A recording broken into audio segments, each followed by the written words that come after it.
at all.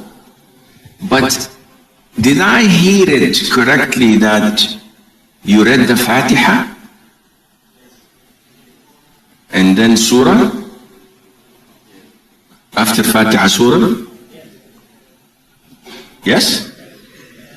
And then Takbir and Ruku'? Why do you recite the Fatiha?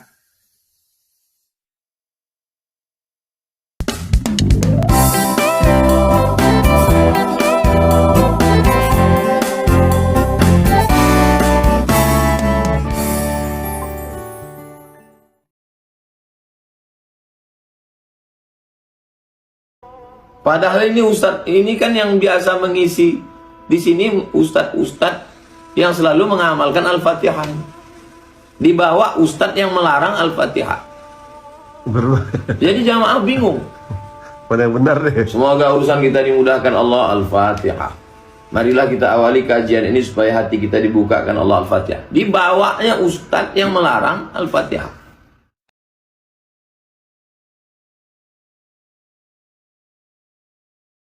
At all. But did I hear it correctly that you read the Fatiha and then Surah? After Fatiha, Surah? Yes? And then Takbir and Ruku'? Why do you recite the Fatiha? I don't want to come on the Day of Judgment and Allah would say, why they make this innovation and you did not speak? Ever in the books of Sunnah had the Prophet ﷺ recited the Fatiha like this? Yes or no? Never. You know more than him? No, I don't. So this is why I have to clear my conscience so that on the Day of Judgment, I told them, khalas, I go. So it is not Sunnah. In Arabia, when we have marriage contract or engagement, Bismillah, Al-Fatiha. And nobody knows. They're reading the Fatiha or not. And they wipe their face, and they wipe their bodies, and they scrub their backs. Go take a shower. What are you doing? And also, because marriage is like death. When someone is dead, he said, oh, Abdullah is dead. Read the Fatiha. And they read the Fatiha. This is not from Islam. Fatiha is recited in the Salat. The greatest surah. Fatiha is recited in Ruqyah.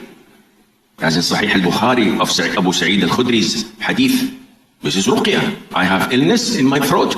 Every time I drink water, and I drink, but not in a gathering.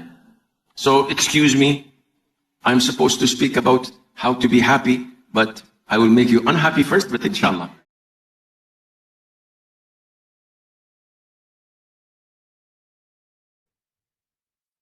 Orang kalau mengatakan ulama berbeda, tidak masalah Fatihah, nggak ada berbeda pendapat. Kecuali yang tidak paham. Ada hadis Imam Muslim meriwayatkan. Jadi kadang ada suatu ketika ada kita mendengar, ada di suatu ketika ada ustaz. Apa-apaan dikit-dikit Al-Fatihah. Kenapa ada Al-Baqarah sama Al-Imran? Karena ada Al-Imran. Al-Fatihah. Al-Fatihah. Doa tiba-tiba Al-Fatihah. Dengan bahasa mengejek. Innalillah.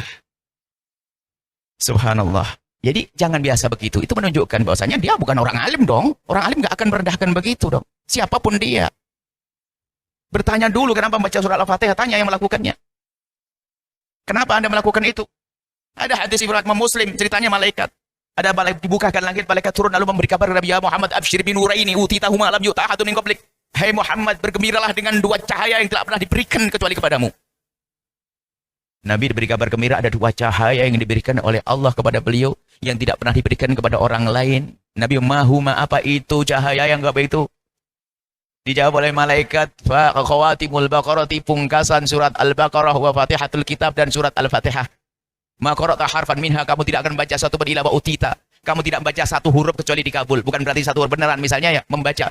Kan kalau seandainya satu huruf, nih. Cuma baca satu huruf gimana caranya? Ini menunjukkan keutamaan Fatihah adalah di saat Anda ingin berdoa. Sertakan Fatihah agar doa Anda dikabul. Makanya setelah doa tiba-tiba Al-Fatihah. Itu hadis Muslim. Ya mungkin dia tidak lewat, mau jangan mencaci deh, suruh bertanya dulu. Kalau Anda tidak mau lakukan, permasalahan beda. Ya jangan dipercaya orang-orang seperti itu. Terserah, saya tidak tahu siapa orangnya, karena apa? Itu membuat kegaduhan dong dalam negeri ini. Orang Indonesia barangkali, orang Indonesia, ya nggak seperti itu. Ada itu hadis Muslim. Terus apa maknanya? Kamu tidak membaca satu huruf kecuali dikabul. Berarti kan kita dianjurkan membaca surat Al-Fatihah atau khawatim Baqarah amanah Rasul tuh. Makanya dalam kita kan ada kirim doa-doa selalu amanah Rasul bima unzila ilaihi min rabbika, kan ada Al-Fatihah. Jadi semoga dikabul hajat begini. Al-Fatihah. Sah dong. Kalau tidak tunjukkan caranya bagaimana mengamalkan hadis itu. Ayo. Caranya ya sudah, kita memohon doa lalu membaca Al-Fatihah, kan begitu. Semoga panjang rezeki, panjang umur, berjodoh yang mendapat jodoh ini. Al-Fatihah. Saya pengen ulama itu yang betul-betul punya wawasan. Jangan bikin gaduh di masyarakat. Mungkin kalau dilacak belajarnya pasti kurang. Karena apa? Ilmu itu gampang. Bisa ketahuan, mungkin pendidikannya di mana. Kalau orang pandai ngomong, ya tidak jaminan. Karena permasalahan kalau sudah, orang saya sedih kalau orang bikin gaduh. Karena ini mirip dulu beberapa tahun yang lalu ada, atau mungkin sohibnya temannya. Ngecek. Saya lihat, apa-apaan tuh orang dikit-dikit Al-Fatihah. Al-Fatihah, kenapa ada Al-Baqarah? Kan Quran ada Al-Baqarahnya. Ya, memang ini berbeda riwayatnya. Untuk pengabulan doa. Jadi ada semacam itu. Wallah alam, saya tidak tahu orangnya, jangan saya sebut, jangan saya. Yang jelas kalau orang semacam itu adalah aneh. Anda boleh baca, Anda punya hajat apapun, Anda bilang langsung, ya Allah, saya punya hajat, semoga isinin Al-Fatihah. Sah. Karena Anda tidak membaca satu huruf, apa? Maksudnya himbauan Anda agar Anda membaca surat Al-Fatihah agar doa Anda dikabul.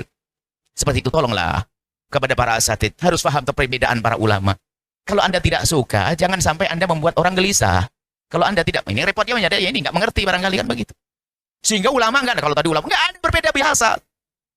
Kalau kita dimanapun tempat, kita baca Al-Fatihah, ulama diam. Yang bukan ulama, yang biasa bingung. Kalau ulama diam, memang ada kok hadisnya. Dibungkasi dengan Fatihah, nggak ada masalah. Bukan ruqyah sama apa tadi, sholat saja. Memang ruqyah ada. Sekarang yang malah ada tambahannya, yang kadang-kadang yang suka bid'ah, tambah ruqyah, tambahan ayat yang lain. Juga tidak ada masalah sebetulnya. Biarpun ada dasarnya, ruqyah adalah memang baca surat Al-Fatihah. Seperti itu. Jadi seperti itu mohon ya ini. Jadi janganlah orang-orang, Anda para asatid jangan bikin gelisah orang. Ilmu itu ada. Tanyakan kepada orang yang mengamalkannya. Yang mengerti ilmu, tentunya bukan semua orang yang mengamalkan tahu ilmunya. Sederhana. Anda boleh semoga ini panjang umur semuanya Al-Fatihah. Anda baca Fatihah tidak panjang umur. Tidak juga panjang umur semuanya. Jadi baca Fatihah itu sah. Boleh begitu ya. Tolonglah saya itu sedih kalau ada ulama kadang-kadang katanya tersanjung, disanjung, katanya bikin biasanya sempit pembahasannya. Jangan begitu. Ngerti khilaf. Pemahaman. Kalau urusan takbir salawat kepada Nabi boleh terang, boleh. Siapa yang melarang? Shallu ala Nabi Muhammad. Allahu akbar. La ilaha illallah. Masya Allah. Jadi hati-hati ya para asatid. Saya tidak tahu siapa orang, dan saya juga tidak ingin tahu. Cuman saya pernah tahu beberapa tahun lalu itu masalah itu. Yang ngejek surat Al-Fatihah. Orang baca Fatihah. Semoga Allah mengampuni semuanya. Dan tolonglah.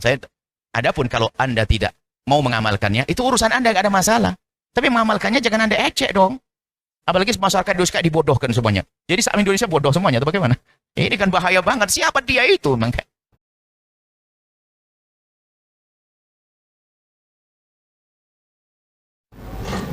Ustaz, saya ingin tahu bahwasanya Islam itu terbagi 73 golongan. Satu golongan akan masuk surga dan 72 akan masuk neraka. Mohon dalilnya, hadis sahih atau tidak gitu. Ini sudah pernah kita jelaskan ya. Hadisnya sahih dan cukup banyak ini. Riwayatkan oleh ahli sunan, Al-Hakim dalam Mustadrak, Al-Baihaqi ya, dalam Sunan Al-Kubra menyebutkan semua riwayat ini.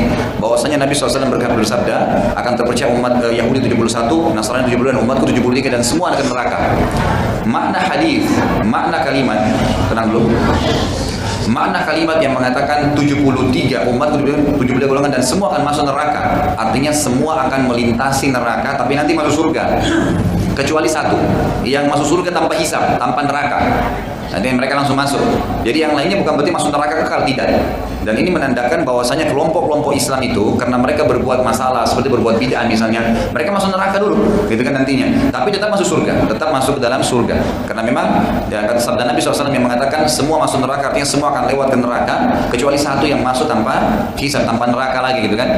Lalu sahabat bertanya siapa mereka? Kata Nabi SAW, yaitu yang apa namanya? Yang mengikuti aku dan para sahabatku. Dan buku tadi yang saya bilang ini, ya, yang mereka lah golongan yang selamat membahas panjang lebar tentang hadis itu. Ustaz, pada banyak kesempatan atau pada pertemuan waktu membuka acara selalu hadirin dianjurkan baca Al-Fatihah. Adakah hujahnya? Enggak ada sama sekali. Ya sama sekali enggak ada. Jadi Nabi SAW tidak pernah membuka atau menyampaikan wahyu mengatakan Al-Fatihah. Enggak pernah itu. Al-Fatihah surah Al-Quran, surah yang paling agung, tapi untuk dibaca di sholat, kan gitu. Itu benar, ada referensinya, ada hadisnya, gitu kan. Untuk dibaca pada saat mengobati orang yang kena sihir, ruqyah syariah, itu ada perintahnya. Tapi kalau Al-Fatihah dikirim untuk orang mati, dibaca pada saat pembukaan acara, butuh dalil, gitu kan? Mana dalilnya? Pernah kan Nabi SAW mengatakan Al-Fatihah kepada ahli Badr? Ada riwayatnya nggak? Nggak pernah. Lalu kenapa harus kita baca, gitu kan? Sama di awal pertemuan. Tapi yang ada hadisnya adalah kata Nabi SAW, semua kullu zi amrin la yubda'u bismillahi fahuwa akhta'. Dalam riwayat dikatakan kullu amrin zi balin la yubda'u bismillahi wassalatu alayya fahuwa akhta'. Kan gitu. Atau kamakan Nabi SAW. Jadi ada hadis dua. Yang pertama, semua perkara yang dimulai pertemuan, ya kan gitu, apa saja yang tidak dimulai dengan nama Allah, maka akan akhta', hilang berkahnya. Dan semua perkara dalam riwayat lain yang tidak dimulai dengan nama Allah dan membaca salawat kepada aku, maka akan hilang berkahnya. Itu ada, itu ada riwayatnya. Tapi kalau membaca Al-Fatihah tidak ada. Itu tidak ada sama sekali. Makanya di sini bukan berarti sekali lagi kita menghinakan Al-Quran ya, atau menjatuhkan. Sering ada orang salah paham gitu. Oh berarti Ustaz ini larang baca Al-Fatihah. Bukan larang. Tempatkan pada tempatnya. Baca di sholat, dan gitu. Baca pada saat ruqyah. Itu yang ada. Tapi kalau yang lainnya memang tidak pernah. Bahkan habis sholat 5 waktu pun tidak ada perintah untuk membaca. Tidak masuk dalam zikir sholat itu baca Al-Fatihah. Yang ada baca ayat kursi, Al-Ikhlas, Al-Falaq, An-Nas. Jadi tempatkan itu pada tempatnya semua. Jadi benar gitu.